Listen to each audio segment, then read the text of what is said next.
Hey guys, Aaron Cybertron Zang here, and today I'm back with the third episode of my Sinnoh Classic run. Basically, this is me playing in the Sinnoh Classic online tournament, which is basically Pokemon only allowed from generations 1 through 4. If you haven't seen the first two episodes, definitely check them out. It's been a really fun time, and I'm using a pretty fun team, I think, so let's keep on going. We're going to find Dubin GP with a rating in the 1500s with a really cool, kind of Trick Room-oriented team. Dubin running a team of Togekiss, Machamp, Dusclops, Weavile, Azumarill, and the Rhyperior. So, this is pretty scary just because I don't know how fast this Pokemon will be relative to my Glaceon. That's probably the trickiest thing.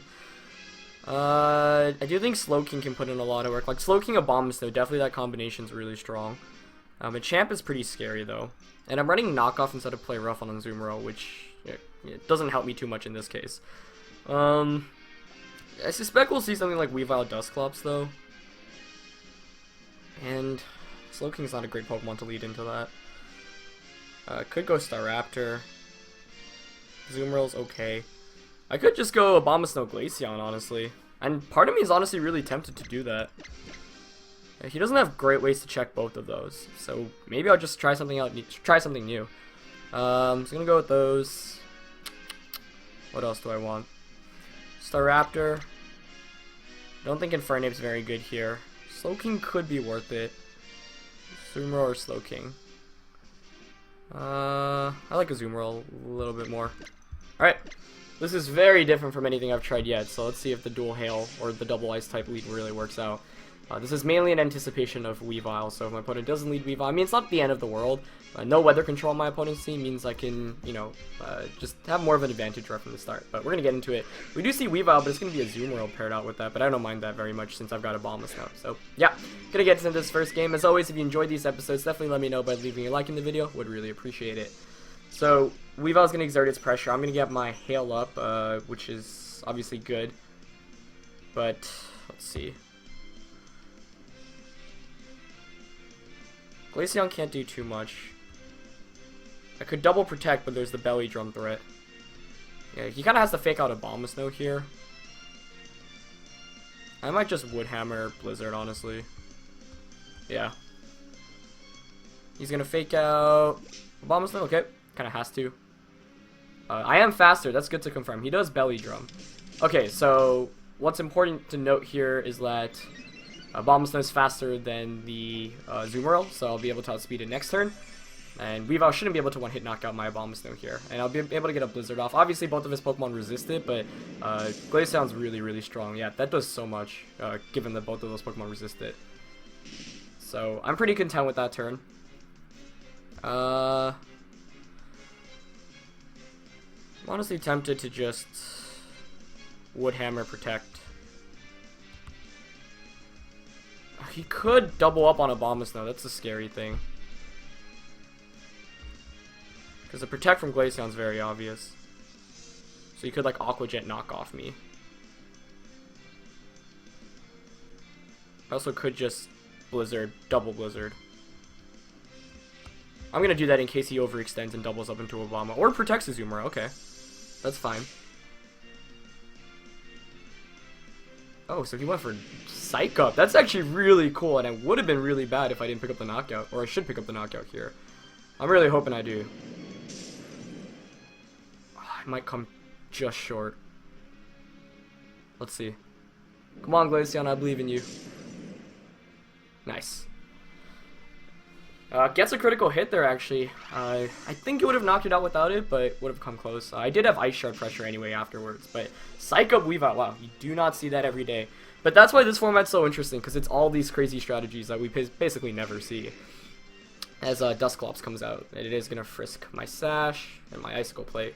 So I used to run Iron Ball on Glaceon, but I figured I need some stronger damage output.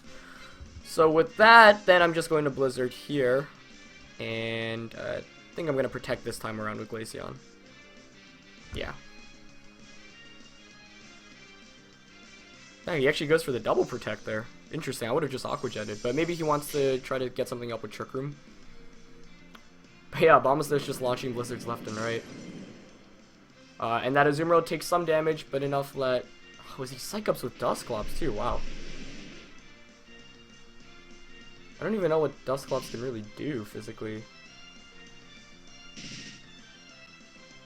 Interesting. Well, I want Glaceon to have a better time here, so I'm just gonna Blizzard. He's probably gonna Aqua Jet, right? Gonna have to. I wonder if Ice Shard can knock out a Azumarill. That would be great. Ice Shard Blizzard. It might not. Okay, it does. Nice. Oh, that's really good. Now I get a single target Blizzard with Glaceon against this Dusclops.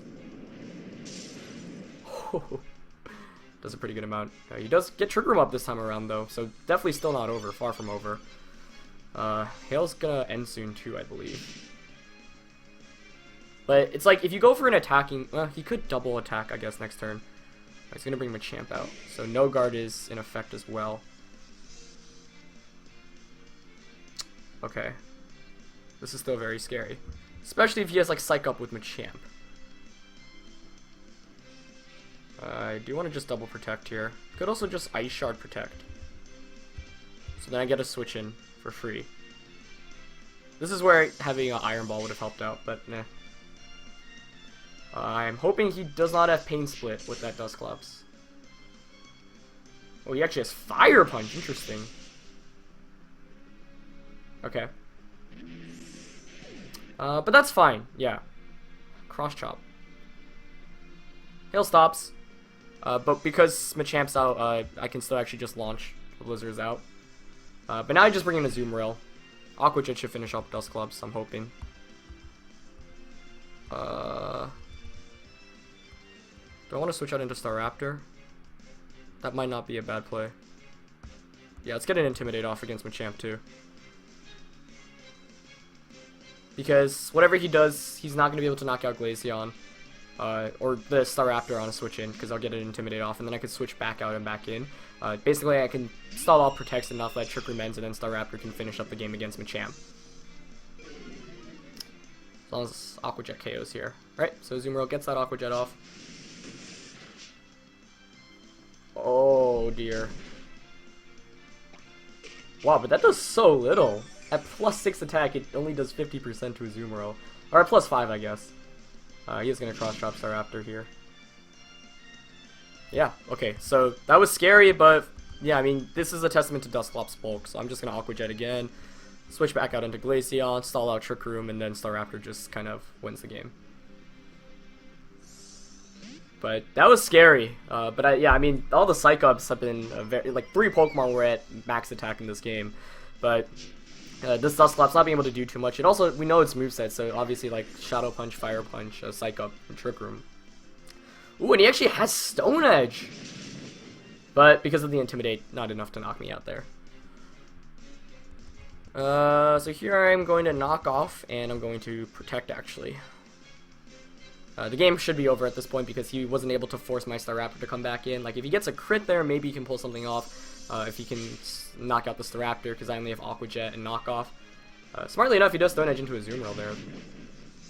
He does get a crit there as well.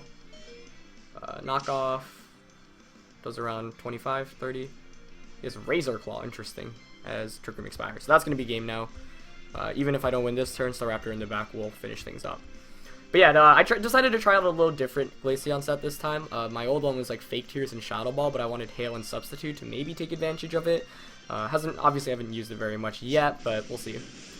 So Aqua Jet there, wow, that does a lot. Glaceon's Blizzard is going to be able to hit the Machamp because of no guard, and that's going to be a knockout. Cool. That was definitely a scary game though, but I think the lead matchup just worked out kind of nicely in my favor. So that was sweet.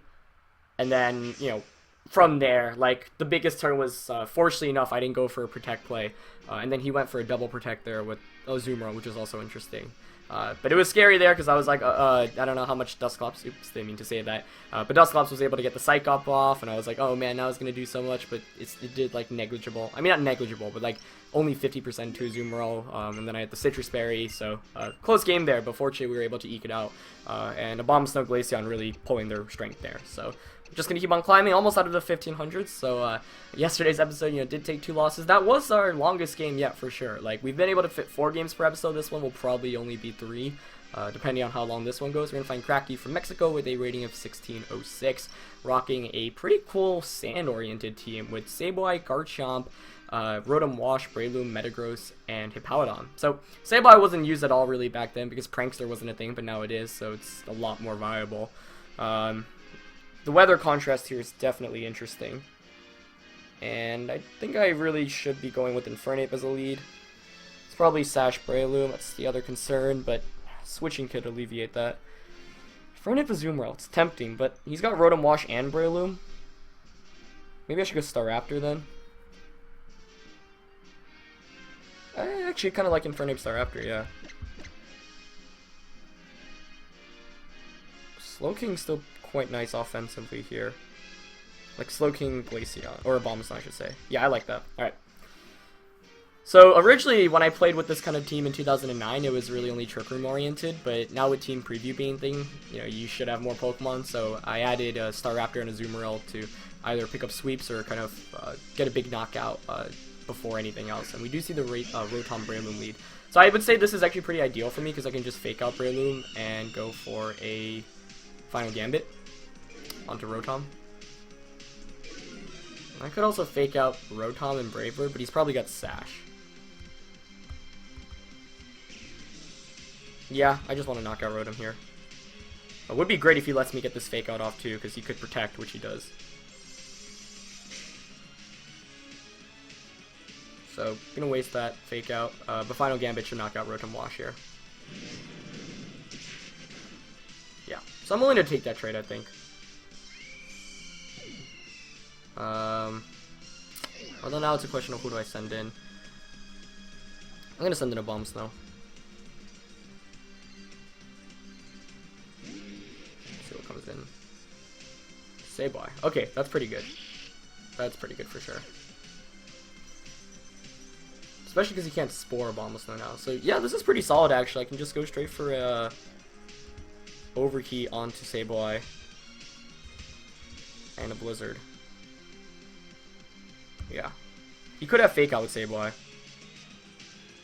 But Sableye doesn't have very much offensively, I don't think, against Abomasnow. He does actually Fake Out. Okay, interesting. Fakes out Infernape. Goes for a Mach Punch onto Abomasnow, but yeah, I'm quite bulky. I survive with over 50%. Wow. So that's even better for me here. Blizzard's just going to knock out Breloom. Obviously, he's got Sash, but Hail's going to take care of that, and then Sableye will fall under 50% as well.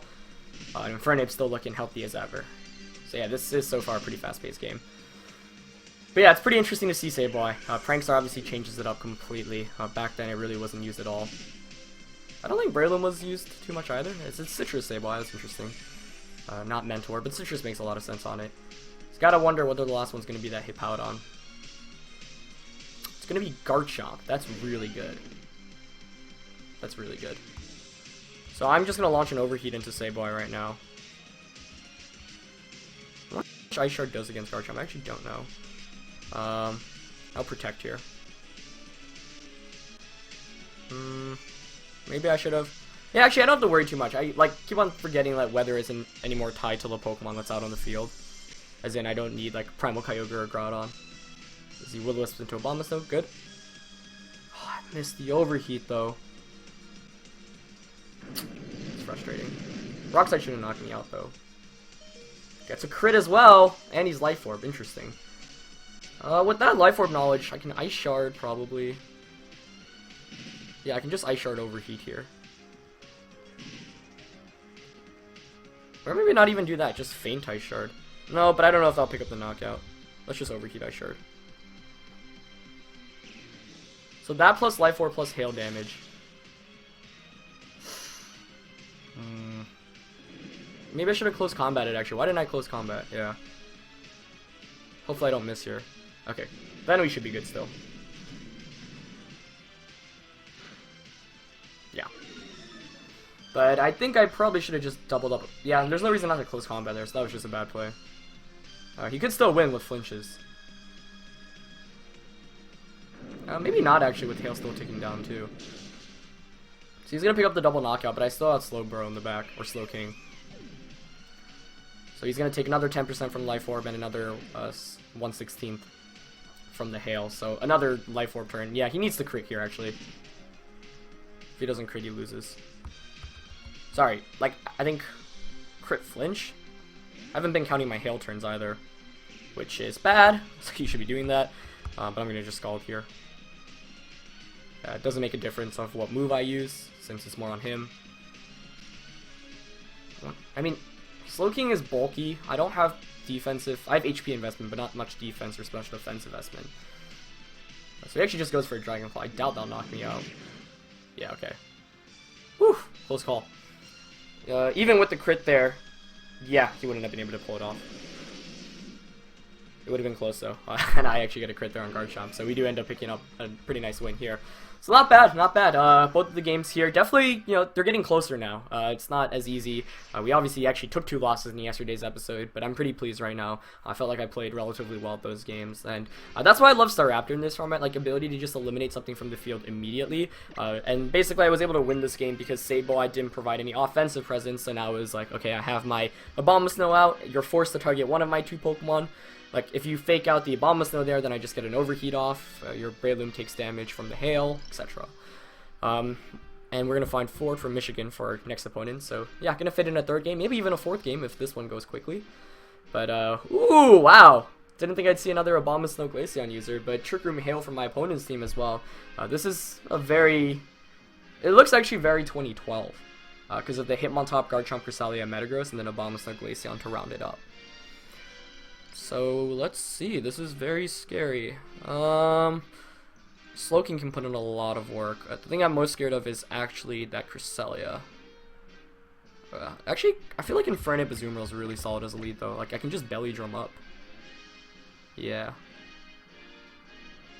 I definitely want Slowking because it hits Abomasnow, Metagross, Glaceon, and Garchomp for super effective. I'm not going to bring my own Glaceon, that's for sure. So it's like, do I want my Staraptor or do I want Abomasnow? Actually like Staraptor more here, I think. Let's say he doesn't bring Abomasnow or Glaceon. Then I'm still fine. Yeah, let's bring Staraptor. Abomasnow's bulkier though. This is actually a tough call. Like, Staraptor, however, can finish things up with and get a 1-hit KO. Yeah. So I can, like, fake out Belly Jump, protect, sacrifice, Infernape, get Staraptor in, and then pick up a double knockout. Let's see how this goes. Really cool to see another Hail team. And, you know, when I built this team, like, I thought it'd be a fun team as we see Crest Garchomp. I don't think it's maybe the most competitive team, but I just really wanted to try out some of my old favorite Pokemon. I would say this is probably ideal because I can just fake out Chomp and Belly Drum. Maybe Crest will have a tech move for it, but yeah, Azumarill wasn't used too much back then, in 2009, because of huge power not being a thing, I'm pretty sure. So now, you know, it's obviously significantly better. And I don't think he can do too much here. I would be perfectly fine if he actually knocked out the Infernape with a Psychic type attack, because then I get the Staraptor switch in, which was kind of what I was playing for. I don't know, maybe Abomasnow would have been better. But let's see. I don't mind this lead very much, and I think Azumarill can put in a lot of work against this whole team, especially with knockoff. But if anything, I do have to be aware of the fact that +6 Aqua Jet, like, in yesterday, or two episodes ago, was it yesterday's episode? Yeah, I think. You know, Scizor was able to hang on as he actually stays in with both. That's good. That's going to be Rough Skin, which, you know, makes sense. Rocky Helmet? Oh no, it's just my Life Orb. He flinches. Psyshock. Into Azumarill, actually. Interesting. Well, that does allow me to get my Belly Drum off, which is quite nice. But I am taking damage, so I guess that's concerning. You'll probably want to Psyshock Azumarill again. And maybe Earthquake, so I could switch out into Staraptor. Or I could just Aqua Jet Garchomp. But he's got Rough Skin. Aqua Jet should knock out Garchomp with that chip damage, I think. But I really want to get a knockoff against. I guess I'll switch into Staraptor here and protect. Yeah. Because then I could potentially pick up a double knockout next turn. Which is why I did bring Staraptor, but if Staraptor takes damage here, then I can't obviously resort to Final Gambit, so that's the other risky thing. Which is why maybe leading Staraptor would have been better, but I don't know how bulky this Garchomp is either. Yeah, he does Earthquake though, good. Good, and Psyshock. Perfect.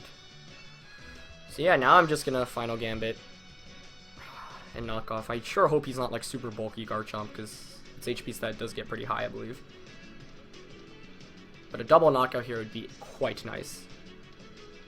But yeah, this Staraptor is really fun to use. I kind of just threw it on the team, just an idea. He actually switches out, which is fine by me. It's a Bombless Note coming in. Okay. I think I'm more than okay with that just because I've got Slowking in the back still. However, a Bombless Note probably will have Sash, so we'll be able to survive this Final Gambit. Oh wow, no, it's just bulky enough that it can't take it. Not too surprising, I guess. Oh, no, I'm faster. Or maybe he was going for a Trick Room. But that's exactly why I run Knockoff. I used this Azumarill back in late 2015 specifically for Cresselia teams. As these safety goggles too, that's cool. Yeah, that's perfectly fine with me now. I can just bring in Infernape.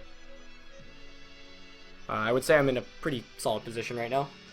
Because no matter what he brings in, Infernape threatens, and obviously a Bombus Nose in KO range from anything, especially my priority attacks. It's going to bring in Garchomp again, which is perfectly fine with me.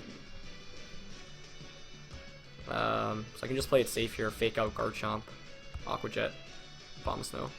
The reason why I'm going to play it safe right now is, let's say he double protects. Yeah, basically I just want Garchomp to take a little bit more damage from Hail so I can confidently knock it out. That's basically it. Because this whole Scizor thing from yesterday still gives me some nightmares. Just that Aqua Jet against a lot of... I don't know my calcs honestly too well, but he actually doesn't even protect Garchomp, so I just get a fake out off there for free. I'm going to take some damage here, that's fine. Aqua Jet's going to knock out a Bombus Snow. And then the real question is, what's your last one? Is it Glaceon? Glaceon would be scary, actually, just because Snow Cloak. But that Garchomp's in KO range from close combat or Aqua Jet at this point. What's it going to be? Metagross. Oh, excellent. Yeah, that's perfect. Unless he's Scarf Gross. But I've still got Slowking in the back. So here I'm just going to overheat an Aqua Jet. He doesn't have anything to really stop this. It's like, if you protect Garchomp, then unless your Metagross is Scarfed, or I guess I could miss Overheat, that's the other scary thing. But Slowking has actually a pretty optimal matchup against both Garchomp and Metagross. Especially because I'm running Expert Belt with Fire Blast and Blizzard. The only scary thing is trying to connect with Fire Blast, but I am max special attack actually. Didn't get too much time to think of my EV spreads for this tournament. He does have Bullet Punch! Does that knock me out? I don't think it will. Oh, it actually crits me. If I miss, I'm actually screwed. Okay. So I still should be good, I think. Oh, I definitely don't think that knocks out without the crit there. But now my opponent's still in it because he could flinch my Slowking if he's got Rock Slide, which he should. Nope, he's Sword Stances. Cool. Which means I definitely should have this in the bag now since he should be in close combat KO range. Might not faint from close combat though. Oh dear. That's scary. That crit that might have actually lost me the game. Wow. Oh, let's go for it. Close combat. Oh, okay. I thought for some reason I wouldn't have been able to pick it out. Because Garchomps are, still relatively defensively bulky. And my Infernape doesn't have max attack investments, more heavily invested in special attack for the overheat nukes. So that was really scary, but we're able to close it out. So yeah, I think I'm going to cut this one just at 3 games. So those were 3 really intense games, honestly. I'm not going to have a 4th one just because I don't want the episode to go over 30 minutes. This is clocking around just around 25 minutes, which I think is a pretty good length. So yeah, fortunately after kind of rough start yesterday. I mean, we had 2 losses, but 2 really close ones. Able to pull it out with 3 more wins on today's episode. So feeling pretty good for sure right now about my chances. I'm just going to keep on recording a couple more episodes today, obviously, since the tournament technically has already ended, actually. But yeah, you guys will just have to wait to see and find out how exactly I did. But I hope you guys enjoyed this episode. This one was definitely really fun. All the games coming down to the wire, honestly. Pretty much up to the very end, and some very strong opponents as well, but fortunately we were able to eke it out. So yeah, hope you guys enjoyed this one. As always, leave a like if you did, check out the other 2 episodes if you've not already, and I'll keep on bringing you some fun content. Alright, I'll see you guys in the next episode, guys. Peace.